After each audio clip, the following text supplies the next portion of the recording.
পাবে না ইনশাআল্লাহ। সবাইকে বলবো বাংলাদেশের পক্ষে অধিকার জিন্দাবাদ। সম্মানিত উপদেষ্টা, সিলেটের মাটি মানুষের নেতা খন্দকার আব্দুল মুক্তাদির, আজকে এই কর্মসূচি নিয়ে আপনার বক্তব্য কি? আজকে সিলেটের অলি গলি রাজপথ সকাল থেকে বিএনপির কথা আমরা যেটা বলেছিলাম, বিরাজনীতিকরণ করলে ক্ষমতা থেকে চলে গেলে তখন আর আওয়ামী লীগ পুলিশের উপর নির্ভরশীল আজকে ক্ষমতা মাত্র 10 দিনের মাথায় তারাই নিষ্ক্রিয় হয়ে গেছে। তারা সিলেটের অলিকে গলিতে রাজপথে কোথাও দেখতে পাওয়া যায়।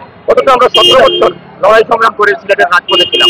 আওয়ামী লীগকে পুলিশ নির্ভর করার কারণে, আইন শৃঙ্খলা রক্ষা বাহিনী নির্ভর করার কারণে আজকে ক্ষমতা যাওয়ার পর আজকে সিলেটের সিলেট সারা বাংলাদেশে আওয়ামী লীগের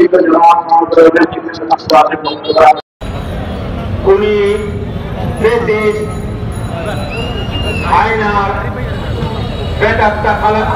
হাসিনার শুভেচ্ছা বিপ্লবী অভিনন্দন।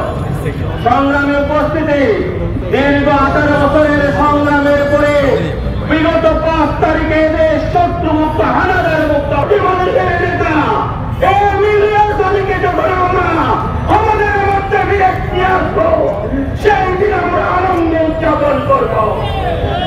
সবাইকে ধন্যবাদ। বাংলাদেশ জিন্দাবাদ, বাংলাদেশ জিন্দাবাদ, শহীদ দেশনেত্রী বেগম খালেদা জিয়া জিন্দাবাদ জিন্দাবাদ।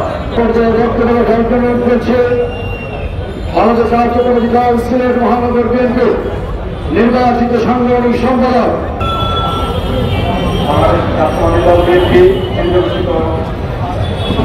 কর্মসূচি